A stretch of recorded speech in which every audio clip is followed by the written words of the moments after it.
say, there's things that you could do to eliminate and remove that buying pressure, okay? The more pressure that you apply, if you apply the wrong pressure and you create this situation where people feel pressure, you are going to lose the deal, okay? Now, with that said, I want to let you guys know, following the process that we've outlined, which is just what we went over, right? Sending the leads, eliminating the objections up front. The crazy part is I have seen even people that I've trained, the people that have been through my program, that I've watched their sales calls, I have watched them do this so wrong. They've done everything wrong about this step, this closing step. They've done everything wrong. And I say that again and again because it's like, so like some of it's so cringe, and they still get the deal, and it blows my freaking mind. And it reiterates and it reaffirms to me how good this process is, and how the process is what sells the deal, not the salesperson. Guys, I have seen people do this so wrong. Okay, now what I mean by removing buying pressure. Guys, we need this call. This is when we ask for money. We need this call to be so nonchalant. We need the business owner to be relaxed. We need the business owner to be in a comfortable environment. We need the business owner to think this is no big deal. This is not a big decision. Sorry, itching. This is not a big decision. This is not a big deal. We need them to feel that, because we need to be calm, and we need to let them feel calm about this thing. This needs to be just another day at the office, another, hey, yeah, this is a no-brainer. Think about this as you're going through the close. You need to be thinking, how do I make them feel like this is a no-brainer? This is no big deal. This is like going to the grocery store and picking up a loaf of bread. That's what you need to be doing, okay? Now, how do we do that? First and foremost, we do it by setting the stage. We do it by letting them know, what this call is going to be about. So what I like to do before I get on this call is I actually, as part of the setup, as part of my eliminating objections, I actually send a video. I send a video of me explaining some things, of me explaining how we actually get the leads, and me explaining that I want them to get their business partner on the phone, because we're going to go through everything, and then I only work with one company. So if it makes sense, let's make something happen, right? I say it in a non-aggressive way. So I set the stage. That's number one. Number two, I make sure that I schedule this call. These are just some good tips for you guys. I make sure that I schedule this closing call for a time when I know they're not going to be strung out and stressed, okay? So best practices, don't do it during the day. If you can do it early morning or after work or on Saturdays, those are the best times, because the business owner, if you could try and do a closing call on a Tuesday during lunch, guess what?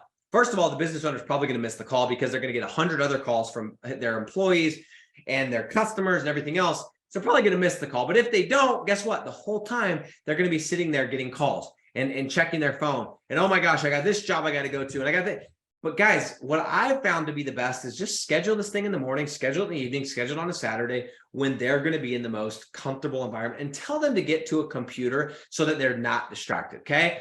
Next thing you want to do is you want to make sure you are scripted. You want to make sure that you have a flow. You want to make sure that you have a sales script, a closing script. This is different, just so everybody knows. This sales script, this closing script is different than your cold calling script. Now, those of you that are on this call right now that are in my program, you guys know what I'm talking about. I've given you my exact blueprint, my exact closing script that I use, that I keep adding to, that I keep subtracting from, that I keep innovating, that I keep tweaking, that I keep perfecting. I am a huge believer that you need to know exactly. Now, it doesn't mean you need to be a robot and you need to, say everything word for word, but you need to have an outline so that when you get lost, because let me tell you this, the first couple times you are doing these calls, you will get lost. You will get flustered. The business owner will ask you a question you don't know the answer to, or that you weren't prepared for, and you will lose your train of thought. And if you do not have something to come back to, it's going to get very ugly very quickly. So my next tip for you guys, make sure you have it scripted out. For me, I know exactly, I'm very scripted. I know exactly what questions I'm going to ask at the beginning. I'm going to know what information I need to get from them. I'm going to know if they answer this way, I'm going to go this way. I know that the first thing I'm going to cover is this point. And then from there, I'm going to go to this point. And then I'm going to share this story. Guys, I have this thing so scripted out. I've done it hundreds of times at this point that I don't have to look at it anymore, but I still keep it on my freaking desk. Okay. In fact, I say that, and it's not even right here. I must have gotten rid of my other copy. I think I took it with me to Africa. It must be in my backpack. I keep a copy of it on my desk. And then if I'm doing a call, a Zoom call, I'll actually keep the script pulled up on one of my screens. So I can read it and I can look over here at the business owner. And I'm telling you guys, if you will do those simple things and you will remove buying pressure, and it's no big deal. Guys, it's insane. If you follow that process and you do some very basic steps and you go through that script, you will close deals. Now, I want to cover one last thing, one little tip that I want to give you guys, and that is make sure as part of your script, as part of your closing script, make sure that you assume the deal, okay? Make sure that you assume the sale. What do I mean by that? The worst thing that you can do when you're doing a sales call, okay? You just got done. You told them it's $2,000 a month or $1,500 or $1,000 a month. It's a 6-month contract. The worst thing you can do is say, so what do you say? What do you think? So you want to do it? Guys, if you ask a yes, no question, if you ask something that's literally just a yes, no, black and white, yes or no, you are going to get a no and a I want to think about it. Okay. You do not ask if it's a yes or no. You do not ask if they're interested. You do not ask if they're in. You assume that they are in.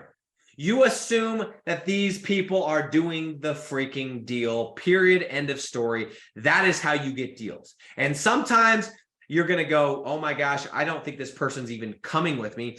I don't think they're following anything that I'm saying. And it's like almost uncomfortable to assume the deal because they're not giving you anything. You're not able to read them.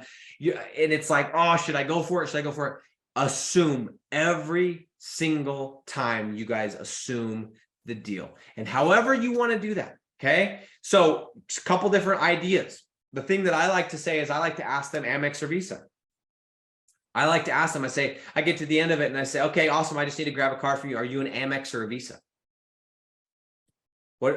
Either one that they choose is doing the deal, right? And it's harder for them to say, ha, ha, ha, actually, I don't want to do it than to just give me the card.